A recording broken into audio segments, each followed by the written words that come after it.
అభివృద్ధిని పొందుదువుగాక. హల్లెలూయా. Hosanna ministries మొదట కొద్దిగా ఎక్కడో లేమల్లో మొదలైందండి. లేమల్లిలో దైవజులు ఏసన్ గారు ఒక చిన్న ప్రార్థన మందిరం కొద్దిగా ప్రారంభించారు. దేవుడు దైవజులు నేసన్ గారితో ఒక నిబంధన చేశారు. దాన్ని నిత్య నిబంధనగా ప్రభు మార్చారు.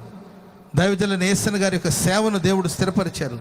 హోసన్న సంస్థని ఈరోజు అత్యధికంగా దేవుడు అభివృద్ధి పరిచాడు. చెప్పకూడదు మందిరం గట్టి గ్రామ గ్రామాలు మండలాలు ఈరోజు పరిచర్య విస్తరించబడ్డానికి గల కారణాలు ఏంటంటే ఆనాడు మన ఆత్మీయ తండ్రి అయిన యేసన్న గారితో దేవుడు చేసిన ఒక నిబంధన, దాన్ని నిత్య నిబంధనగా ప్రభు మార్చాడు. సమాధానార్థమైన ఒక నిబంధన దైవజనులతో ప్రభు చేశారు. దాన్ని నిత్య నిబంధనగా ప్రభు మార్చాడు. దైవ సేవకుల్ని పరిచర్యను దేవుడు స్థిరపరిచాడు. ఈనాడు తెలుగు రాష్ట్రం అంతా, భారతదేశం అంతా కూడా మన పరిచర్య దేవుడు విస్తరింప చేస్తున్నాడు. ఈ రామన్నపేటలో కూడా దేవుడు మనకు ఒక పరిచర్య ఇచ్చాడు. ఆమె చెప్పండి గట్టిగా.